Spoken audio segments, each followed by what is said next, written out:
Good afternoon and welcome to the Free State Department of Education YouTube channel. It's good to have you here.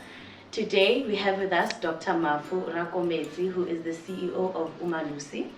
Umalusi is the Council for Quality Assurance in general and further education and training. I'm sure we recognize the name from our matric certificates. Dr. Rakometsi is a Free Stater and is the former head of this department, so we're really honored to have you, Doctor. No, thank you very much, Dudu. I'm here in the Free State, and it is a true homecoming experience.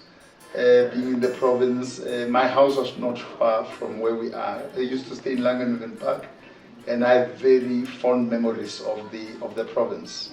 We miss you. All right, Doctor, before I get into other questions, right now Umalusi is on the news following the Maths paper 2 that was written on the 7th of November. And there was that question called the impossible question, question 5.1. And following that, it was said that Umalusi has appointed a team to investigate the error in that question because students couldn't answer this question. So one might ask, what exactly is the role of Umalusi during examinations? The role of Umalusi is to do quality assurance of assessments over and above other roles. But let me backtrack a bit and say our role is to quality assure qualifications and the curriculum that underpin those qualifications. And linked with curriculum is assessment.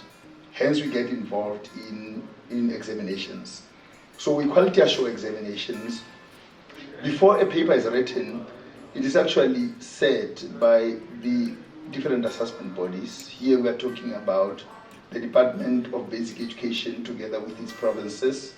We're talking about the IEB, Independent Examinations Board. We are talking about Sakai, South African Comprehensive Assessment Institute. A panel of examiners set the paper.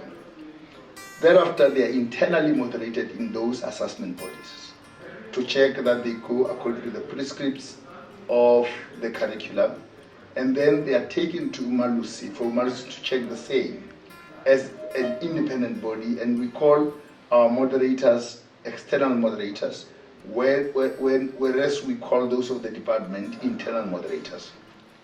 Once the paper has received the Umalusi stamp of approval, it is then sent to the provinces where the papers are going to be printed. That is our role of quality assuring that we maintain standards in the country so as to ensure that the qualifications we have currency and that they are respected in the country and abroad because we operate in the global village. Thank you so much, Doctor. In your position, you have engaged with educational institutions both nationally and internationally.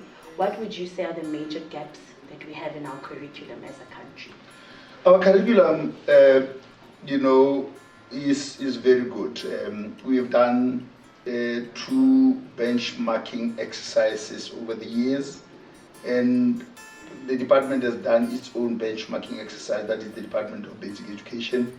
The IEB on the NSC has done 1 benchmarking exercise. So we're talking in total about 4 benchmarking exercises.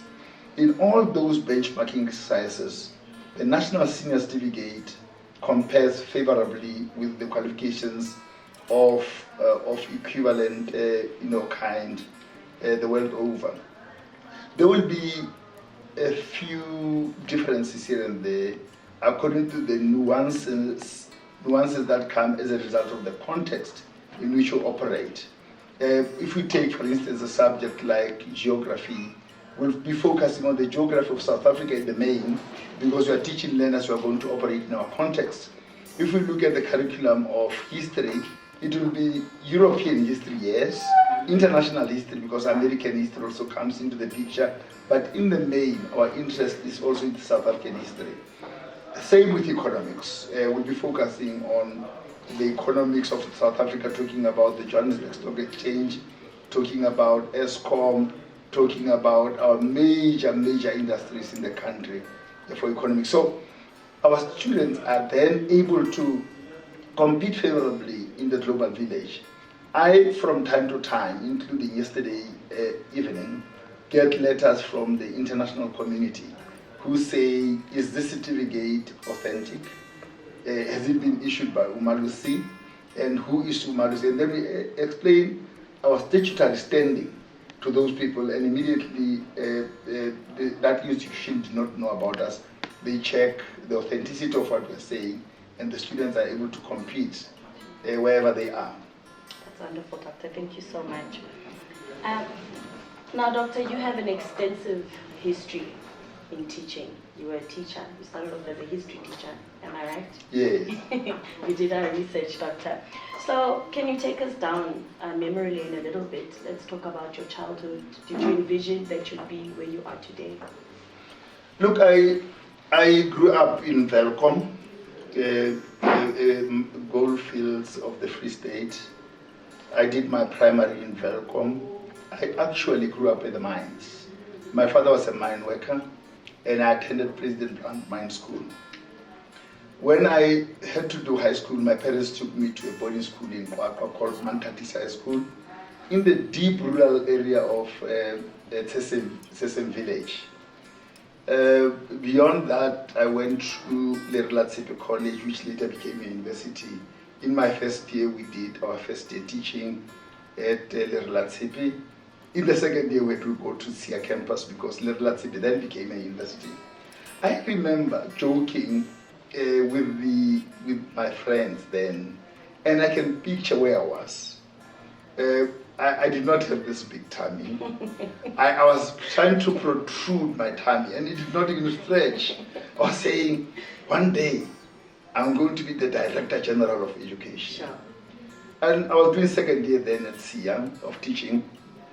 And then beyond SIA, I went to the university, the Kwakwa branch of the University of the North, did my BA, majoring in education and history, and then did my honors degree, majoring in history. I then did a master's degree with the University of Natal in Pietermaritzburg. Now, fast forward, I then became head of department in the Free State, and I said, check what you say, check what you say with your mouth. The power of the weight, what you say. I became the head of education in the Free State after being a teacher at Reharabech Secondary School in Ordinary Race, at Tukana Makauta Secondary School in Kwakwa, Motika Secondary School in Kwakwa. And then, after getting my honors degree, I became a lecturer at Sia College of Education, training the teachers. That's where I studied earlier on. At the time when I was at Sia, I was requested by the university, because I already had an honors, to also teach part-time history at the university, which period I enjoyed a lot. At SIA, I made a lot of strides, because in 1987 I joined the staff, having left the college as a student in 1982. So by 1986-87 I already had my honors, so I went to SIA to lecture. At SIA, 87 I was a junior lecturer, 88 I was a lecturer, 89 I was a senior lecturer, 90 I was head of department professional studies and student affairs. Those are the strides that I was making. In 1992, I left SIA for Velkom district, education district. It was still under the old Department of Education and Training, and I became the head of subject advisory services. You call them learning facilitators now, LFs. I spent 3 years there, and then I proceeded to be the head of exams in the Northwest, in the new dispensation. It was in 1996. I spent 3 years in the Northwest, 96, 97, 98, head of exams in the Northwest. Then the Free State recalled me. It recalled me to come and be a director for exams and curriculum. They called it, I was the director of the Education Institute. In 2001, I became the chief director in the department. 2004, I became the head of department. That dream of SIA became true. At the time when I was chief director, I started my PhD studies with the University of the Free State. I was not making huge strides with my studies because of the work commitments. It became worse when I became head of department. But I soldiered on. What I did is that I committed 2 to 3 hours every night. And while still HOD, end of 2008, I completed my PhD. Now you'll observe that my honors and my masters were in history. Now I'm making strides in the education field as a historian. I then said, for my PhD, I'm going to do a combination of history, which is my major, and education, which is my field. I wrote about the history of education in South Africa. And I had 2 promoters, Professor Leo Barnard, who was in the history department, and Professor Corinne de Vet, who was a double PhD, a PhD in history and a PhD in education, so that she brought the education perspective combined with history, whilst the anchor was Professor Leo Barnard. At the end of 2008, I got a job at Umalusi now, living the Free State, to go and be CEO, Chief Executive Officer of Umalusi, enjoying being responsible for the whole country, an organization that enjoys a national footprint. So I've been at Umalusi since 2009, up to date. I joke with my staff that I've become a permanent feature of Umalusi, a Mugabe if you want. But I'm enjoying it, and the job is quite fulfilling. Quality assurance is quite interesting and fulfilling, and I'm enjoying the support of all the heads of departments, of all the MECs, of the DG Mwedi, and the minister and the deputy minister, and it is the space that I enjoy, and I'm passionate about quality of education. Amazing, Doctor. Thank you. From a teacher's perspective, what would you say are the major challenges that you experienced in your day versus what teachers are experiencing today? Look, when I started teaching in 1983 at Rarabetsu and proceeded to Tukwanamakau and then later to Moteka, it was very easy for us. I was very young, and some of the students that I taught were my age, if not older. But I had authority. There was order in my classes, and even the voice of the principal was final. I had a very good principal who ultimately also became a director in the Free State Department of Education, Mr. Shadrach Pele. I learned a lot from Mr. Pele. He was a very strict principal.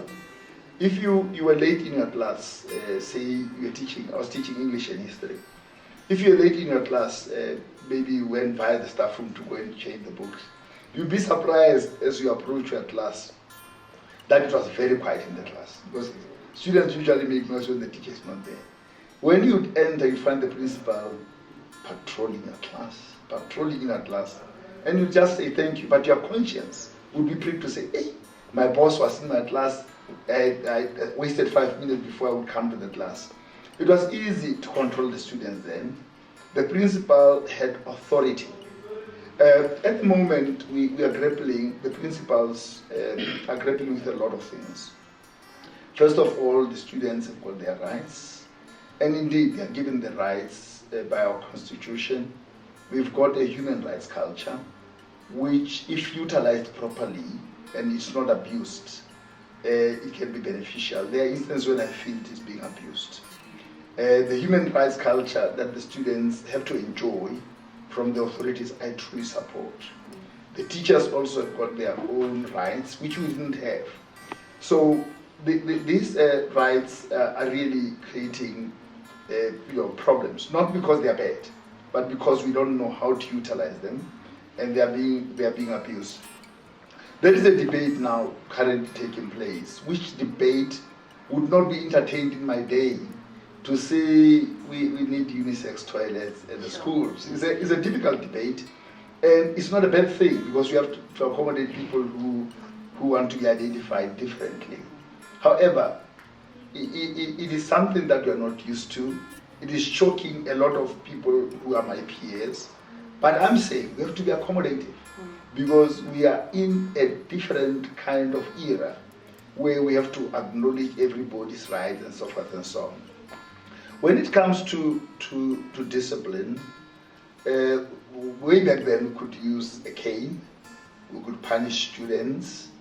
I remember going back to my high school days at Mantadisi. During I stayed at the hostel. I'm just taking you back to the 70s now. 1 week we'll be speaking English. We are sort of speaking, students, all of us. It would be compulsory for all of us to speak English. If you are found speaking Sesotho, you'd be put in a list of people who are culprits, and you'd have to go and work some hours in the yard. The following week it would be the week for Afrikaans. No one would have to, create problems in terms of speaking Sesotho. So that kind of discipline is not there now, and I believe some of the things that we have thrown off, like the example that I've just made to you to say, in a black school, predominantly black school, you can always make some of the things compulsory, so that the student then acquire language skills. They benefit in that sense. In my day, at boarding school, when I was a student, there was no electricity. We were using a generator, and we would go to the studies in the evening. The girls would remain at the dorms, studying the dorms. The boys would go studying the classrooms. Just to give you an example, if you know where Mantadisi is in the Free State, in the rainy season, we would not even get food because the roads and the bridges were impassable. Those were the difficulties. Fast forward to now, things have become a bit easier. If you look at the students, how they suffered way back then, we had to buy books for ourselves. We had to make our own food provisioning in the day schools. Now lately, there is a National School Nutrition Program. The department makes provision for the textbooks. If I was a student now, I was going to utilize that to my benefit and build my future. Way back then, you knew that the parents have paid and they would not have money to see you through if you're going to repeat every class. I was fortunate when I did my high school and my teaching that my father, being a mine worker, every time we passed, we were 4 at high school at home at that time, all at the boarding school. If we all passed, and my father would take our reports to the welfare department, you'll be refunded. And then you'll be able to fund us the following year. That's how we're able to be carried through our high school and got our education. Now the students of today don't need that. You go to high schools, books are provided, food is provided. You go to universities, there is NSFAS. Let me tell you, when I mentioned all the degrees that I did, the last time I was full-time in class was when I was doing my teacher's diploma. I did my BA part-time, I did my honors part-time, I did my master's part-time, I did my PhD part-time. I'm CEO of Umalusi as we speak. I'm still studying. I'm doing my law degree and I'm enjoying it. I've just finished my exams. I finished on the 7th of November. I'm bored. I don't know what to do with my time over the weekends and after hours. It is the culture of lifelong learning that I've been, schooled in, and I really appreciate that culture of always wanting to know something new and expanding your horizons. That's wonderful, Doctor. Thank you so much. Lastly, with our matrics writing right now, among the challenges of load shedding and all of these things, what can you say to encourage them? I want to say to our students, it is always better to start studying right at the beginning of the year. In January, you start studying hard, you complete the syllabus, you complete the curriculum, and then you make sure that you revise adequately. The matric year is a make or break year. I know of a lot of students who have passed matric and not with good grades, who are stagnating now. They are not making any headway in terms of progressing in terms of pursuing a particular career. So you put all your effort to ensure that you pass well. Then the doors open. You get institutions phoning to admit you. you get funders phoning you to say, want to fund you for this program, we see that you're a top student. So that is the advice I want to give to the students, to say they must give attention to their studies. Not all students are going to succeed at the end of the year. Unfortunately, those who don't succeed, it is not the end of the world. There are people who have failed many times in their lives, but who ultimately made a huge success out of their careers later on. Because when they fell in terms of failing, they didn't sit there and moan. They looked at themselves and said, look, I'm a somebody, I'm unique, and I'm still going to work hard, and they still made it. So those who are going to fail come January, when the minister will be releasing the results, should not be discouraged. It is not the end of the world. Thank you so much, Doctor, for your time. Thank you.